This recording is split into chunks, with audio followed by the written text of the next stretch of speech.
All right, in this episode, we talk about the great one, Nolan Ryan. And wow, these pitchers throwing harder as the game goes on.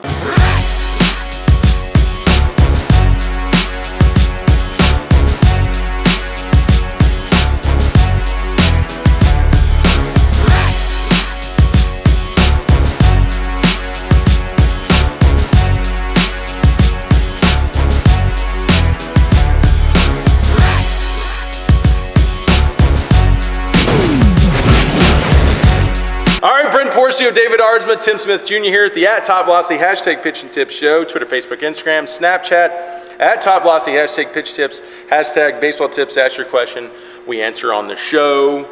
Middle of the summer, been a really hot one, really hot. But we're working hard. So if you want to come down 3X Velocity Camp, be prepared to sweat. We sweat a lot. I'm also moving facilities. It's pretty much going to be the last few episodes in this facility. And then, just say goodbye. Just goodbye. We're going into bigger weight room, smaller turf, and Tim just got here. We're already moving. It's all his fault. It's all his fault. Question for the show. So here we go. Xavier Board asks, can you do an analysis of Nolan Ryan? Stephen Volk asks, also Nolan Ryan before Tom House and then after. Man, there's so much you can say about Nolan Ryan. I think, what Nolan Ryan, obviously he's known for the big leg lift. I don't think the big leg lift showed up till really the end of his career, did it? No, it was a little shorter early on. Yeah, much more pronounced. I think, the big leg lift. Okay, so Tom House even said this about his big leg lift. Like he had a big leg lift, but at the same time too, he was late to get going, but he was the fastest guy at the end. So Nolan Ryan did do something that I don't advise a lot of guys to do, is overemphasize the leg lift, because then you could easily leave the back leg behind and not get the back hip through, not get power to the back leg. But Nolan Ryan did it, and he obviously did it very well. So he could do both, and it's probably what made him so dynamic. He also separated very well. Nolan Ryan didn't have much of an injury, and I think it's because he always emphasizes legs. He always emphasized legs, and I credit that to him being so healthy for so long. I'm sure there's other areas we could talk about. His training approach. He was a lifter, which was awesome. His 1992 no-hitter, he talks about how the announcers talk about how he lifts 80,000 pounds a week. In his Hall of Fame speech, he talks about how that was pivotal to his career. Before and after Tom House, I think Tom House just helped him better understand his mechanics, better him understand lifting and training and the physical approach. So that's what I got. What'd you get out of Nolan? What I've noticed about Nolan Ryan is when you watch early in his career, especially with the Mets, kind of a tall, skinny, lanky guy, really using his body really fast, using that length to develop the speed.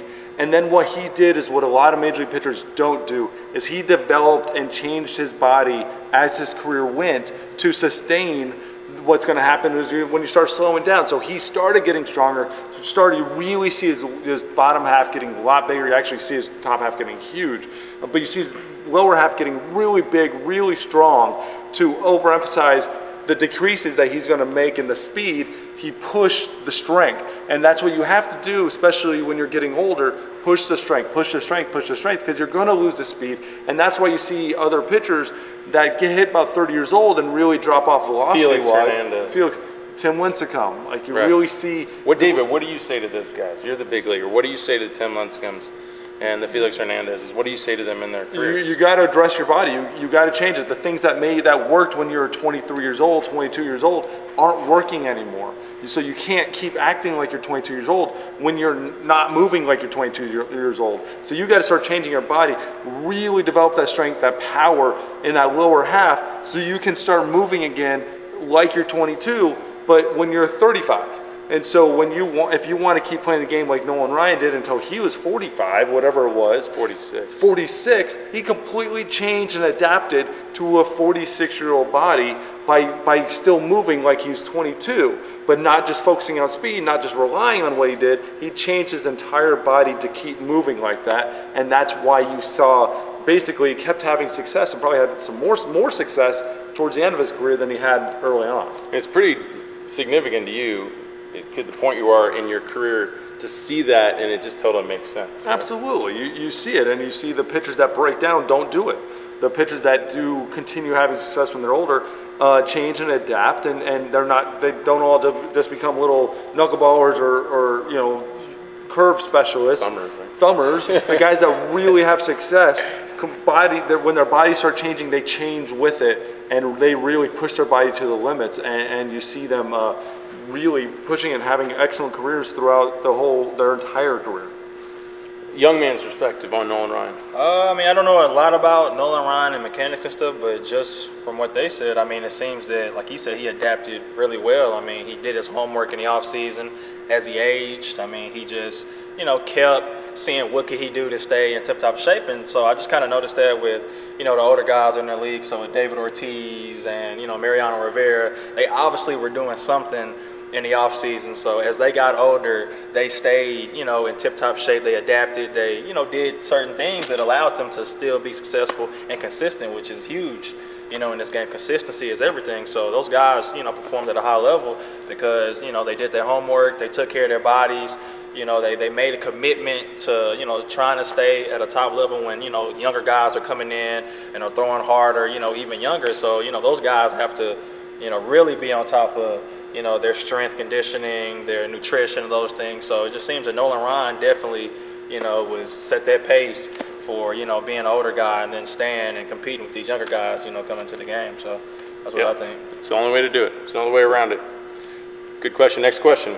Coach Jason Riles asks, just watch the movie Fastball. One thing I noticed is that every pitcher hit their hardest throw in the 9th inning. Why? I think this is important. It's good kind of combos with the Nolan Ryan thing. Nolan Ryan was known for that. He'd be throwing, 100 at the 9th inning.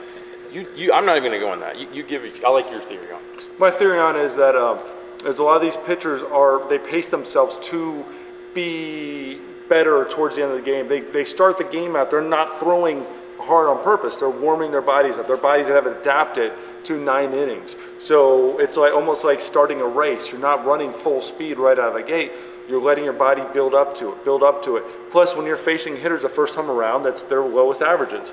Second time is their middle averages. The third time is when they hit the best off of a pitcher.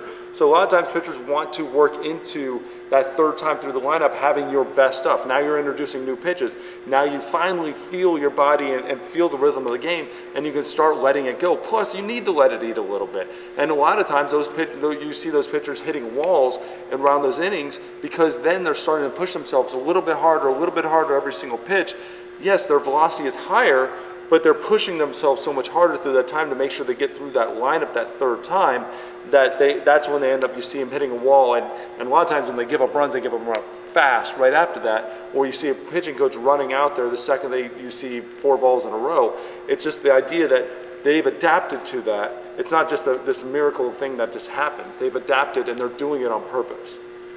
Yeah, it makes a lot of sense. I mean, just pacing yourself, like you said. I mean, it's a race. It's not, a 100-meter sprint where you have to, give it all at one point. So just pacing yourself, and I know I see that with Verlander a lot early in his career. I mean, he would, as the innings went, his miles per hour would go up. So, I mean, I just think, like he said, they're trying to pace themselves. And like he said, I mean, just going through the lineup 1, 2, 3 times, you got to get better, better, and better. So I agree with that for sure. Watch Scherzer.